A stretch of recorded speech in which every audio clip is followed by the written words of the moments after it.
This week, the Vatican's new financial bodies get their papers in order. The man known as the Pope's guardian angel shares his thoughts on the risk of terrorist attacks. And we look at how Catholics are giving their input to the Synod of Bishops.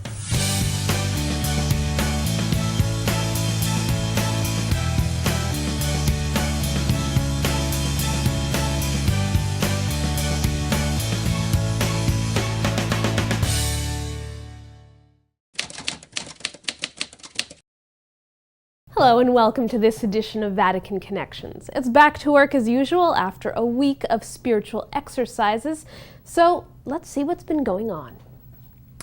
Pope Francis has officially approved the statutes for the 3 new economic bodies that have been created or talked about over the last year: the Council for the Economy, the Secretariat for the Economy, and the Office of the Auditor General.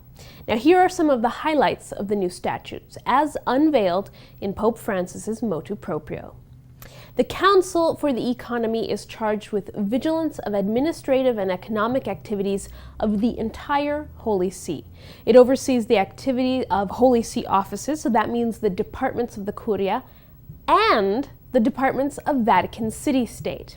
It will verify the budgets of all of those offices.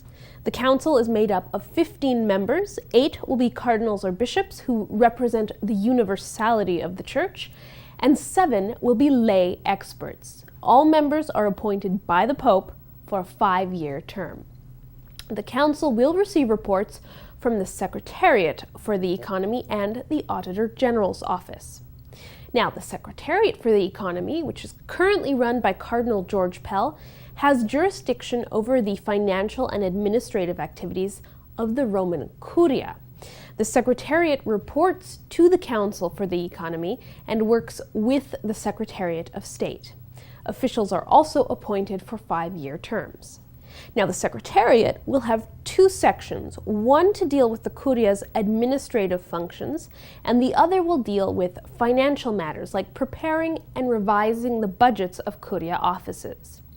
The auditing office will be made up of an auditor general and 2 assistant auditors. They can audit any Vatican office or body totally independently. The auditor's office will also be equipped to deal with tips or reports of irregularities and will protect the identity of any whistleblowers. No auditors have been appointed yet. Now, before those statutes were revealed to the public, documents from the Secretariat for the Economy were leaked to the Italian magazine L'Espresso. Some of those documents were reportedly receipts from Cardinal Pell's office. Vatican spokesperson Father Federico Lombardi responded, saying that the resulting magazine articles leaked private documents. The fact that they leaked private documents is nothing new, but unfortunately it is illegal. One of L'Espresso's articles claimed that Cardinal George Pell and the Secretariat for the Economy have spent money wildly, all the while trying to curb spending by other Vatican departments. Now, it's believed that the documents were leaked by Vatican officials who felt threatened by the reforms being implemented by the Secretariat. Vatican offices, it should be noted, have never been required to submit annual budgets or justify their expenses until now, and that left some people feeling resentful of the work of the Secretariat. Father Lombardi said it is untrue that the Secretariat for the Economy is not carrying out its work efficiently, and he revealed that the Secretariat is scheduled to publish annual reports and budgets for all Vatican departments in the next few months. Turning now to threats from outside Vatican walls. The head of the Vatican police force has confirmed there is a risk of an ISIS attack against the Vatican, but there is no knowledge of any planned attacks. Domenico Gianni is often referred to as the Pope's guardian angel. He is always at the Pope's side during public appearances, and in an interview with an Italian police magazine, he said Vatican police are always on high alert because ISIS is not the only potential threat to the Pope. Attacks by individuals are just as likely and just as risky because they're more unpredictable. Pope Francis is not about to change the style of his pontificate, so instead, security forces adapt to his style. There are currently 130 police officers, all male, on the Vatican police force, and a good number have already received anti-terrorism training. We've learned that a cause for the beatification of Fra Andrew Barthe was opened in Rome. CNS has more on why this former Grand Master of the Knights of Malta is being considered for sainthood. The Mass has been a most beautiful way to begin the process for the beatification and canonization of the servant of God, Fra Andrew Barthe.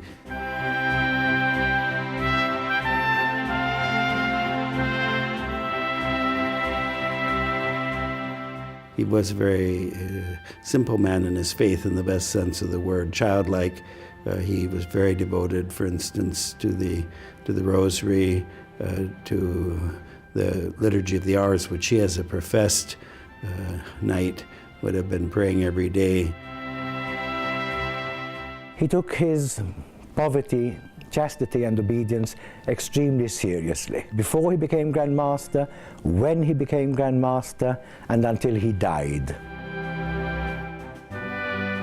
Notwithstanding the fact that he was a very erudite man, he came from nobility. We use that phrase oftentimes, noblesse oblige, that nobility obliges us to be something more and calls us to be something more in society, not in a haughty way or in a condescending way, but simply recognizing that God has given us, or given to me if I am a noble, which I'm not, but if I were a noble, God has given me certain gifts which I'm called to use in His service and the service of my neighbor.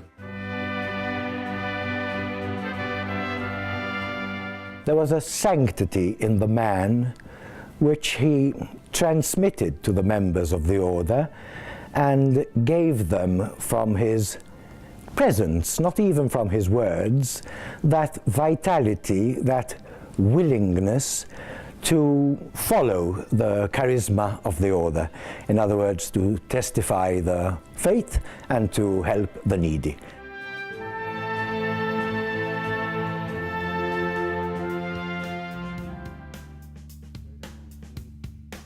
Also on the sainthood front, Pope Francis is expected to canonize the parents of Saint Thérèse of Lisieux during the Synod of Bishops on the Family in October. Cardinal Angelo Amato, the head of the Congregation for Saints' Causes, announced the canonization of Louis and Marie-Zélie Guérin-Martin last week at a conference on the role of saints in the life of the Church. The couple was beatified in 2008, and they are believed to be the first parents of a saint to be beatified. Their upcoming canonization highlights the role that parents play in their children's human and spiritual formation. Now, the Pope still has to sign off on their canonization, but it is expected to go forward. We've been exploring the relationship between young Catholics and the Pope. Now, this week we bring you the fifth and final installment in that series. It's a look at how young Catholics view the Pope when it comes to church doctrine.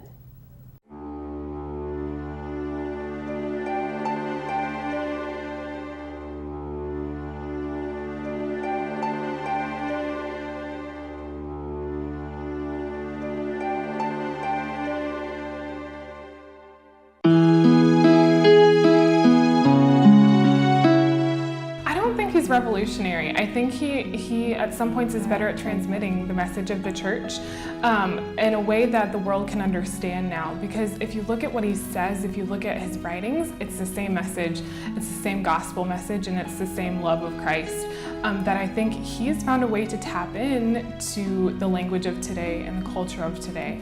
I mean, he does do specific reforms, but I think they're coming from a place that he's just looking for the good of the Church as opposed to trying to shake things up. I think it's just, again, him and his personality looking for what needs to be changed and what needs to be adjusted, and he's addressing those in his time here. The Pope can be, and he should be, revolutionary in certain elements, as Christ was. Nobody expected Christ to act a certain way. He didn't say, no, we have to follow the Sabbath. He said, okay, eat. Like, seriously, even though it's Sabbath, eat. Like, it's important now that you have strength because you have to go out and preach. The Pharisees, they didn't expect Jesus to behave that he did. So would the Pharisees have called Jesus revolutionary? Maybe, yes. Now, that's a revolutionary in a good way. I think Pope Francis really wants us to live our faith well and to be good examples of the faith. A lot of people think Pope Francis is here to really change things around and that he's got kind of this agenda and that he's liberal. I don't think so. I think, his message is just very simple. It's just like, no, live like Christ did. And, and he wants to kind of invigorate that in the youth. I think that it just says a lot about acceptance now in the Catholic Church, and that it's really not about like how it used to be back in the day, of separating people. I think he's trying to make it more of an inclusive kind of Catholic Church, and I mean, why exclude people? And I think that's kind of what Pope Francis is all about. The example that he set is a very, very tiny, meticulous detail, which is he says, okay, let's bring these people in, but they need that understanding that they were in the wrong and now want to do something right. They need that moment of conversion. And then we back at his message where he says, we call it conversion. But the media doesn't pick up on these tiny details, because also they don't know exactly the church teaching. They just know who the church is against premarital sexual relations. That's not what the church is saying. That was never the core of the church's teaching. So we have to be very careful in reading into these things. I can see where people would maybe not be confused, but maybe want a better understanding, because the things that he's doing are things that priests have done in the church since the beginning. It's nothing against church teaching to marry a couple who has had a child before they're married. And I think actually that was him meeting this couple where they are and bringing them back into full communion with the church. He was living out what the church strives to live out. And I think sometimes people have their conceptions of the church, and then when something is presented that's contrary to that, they become confused because their original understanding is kind of being questioned. And so I think his role can be to encourage the church to update the pastoral care of families. Again, he isn't changing the family, but he recognizes that the church needs to adapt the way she relates to all family situations, because everyone needs to be taken care of no matter what situation they're in. And I think he's encouraging people to look at the way the church can take care of its people.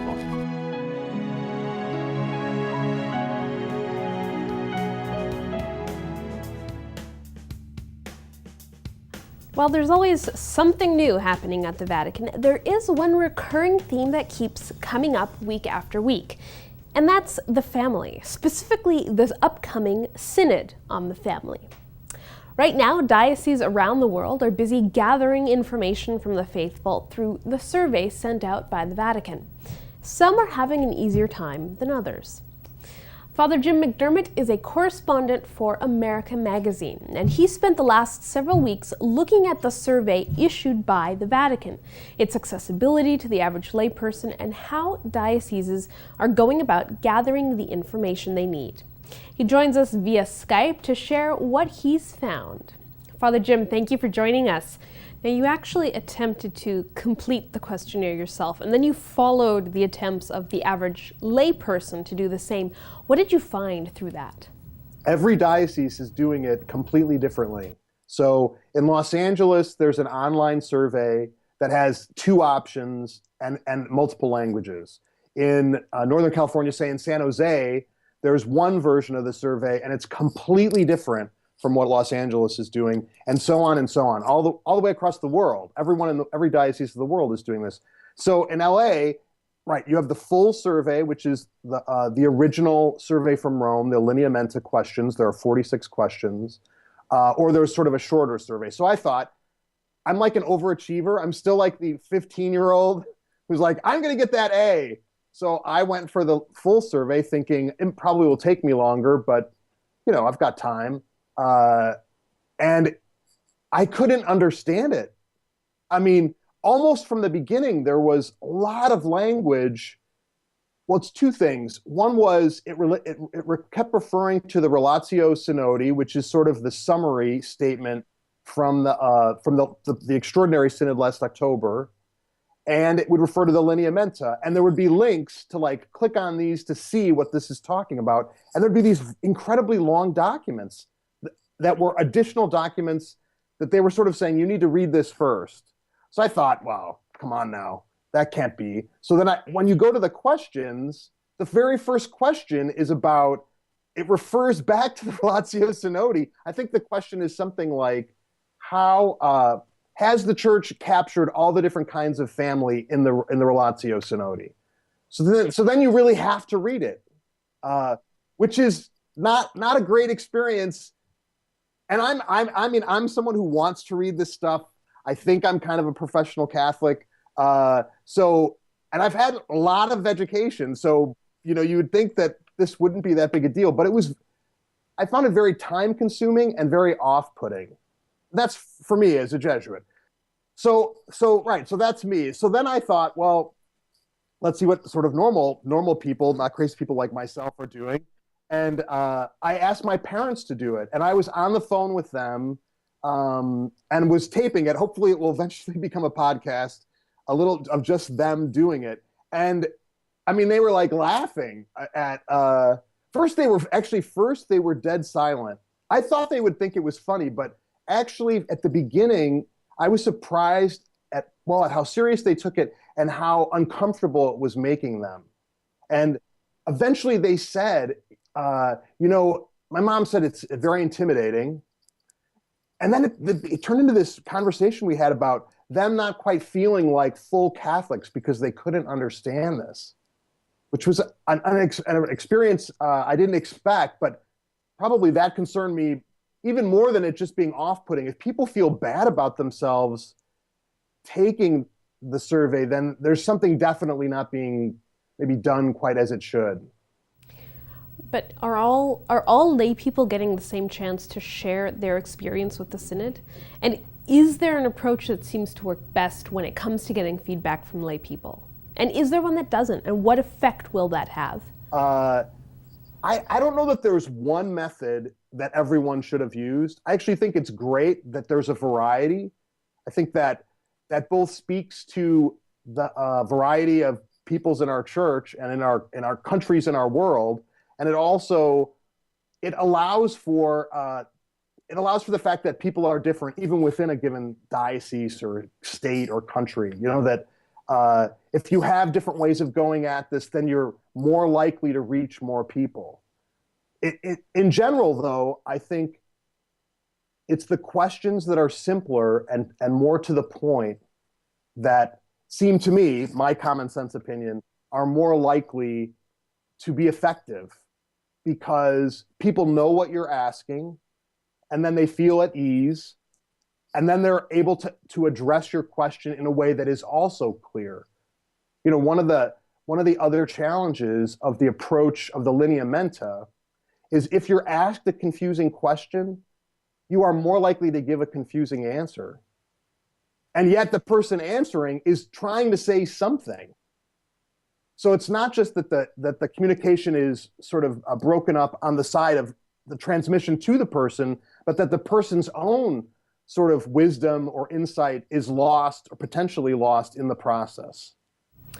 Thank you, Father McDermott. Now you can read his full series of reports on the Synod Lineamenta at americamagazine.org. Time to take a look at what the Pope has been doing this week. The bishops of North Africa met with Pope Francis at the end of their Ad Limina visit. Now, the Pope told the bishops North Africa is one of the peripheries of the world, and focusing on Libya, he thanked the Church there for the courage, loyalty, and perseverance shown by the clergy, the consecrated people, and the lay people who have stood firm in the face of danger. Pope Francis also stressed the importance of interreligious dialogue in order to build where so many destroy. He also focused on concrete pastoral action that is needed and called for permanent formation of clergy. The bishops presented Pope Francis with a document called Servants of Hope. It explores the reality of the situation in North Africa. Pope Francis also met with the Prime Minister of the Kurdistan Regional Government in Iraq, Nekervan Barzani. Now, the meeting lasted 15 minutes, and during that time, Barzani asked the Pope to encourage the international community to support the region. They reportedly spoke about the humanitarian situation in the area and the threat posed by the Islamic State. Wednesday was, of course, the general audience. This week's theme was grandparents, and CNS has more.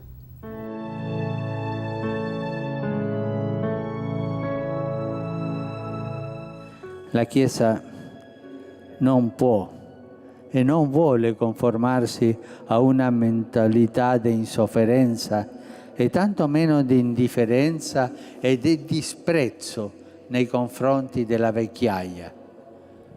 Dobbiamo risvegliare il senso collettivo di gratitudine, di apprezzamento, di ospitalità che facciano sentire l'anziano parte viva della sua comunità.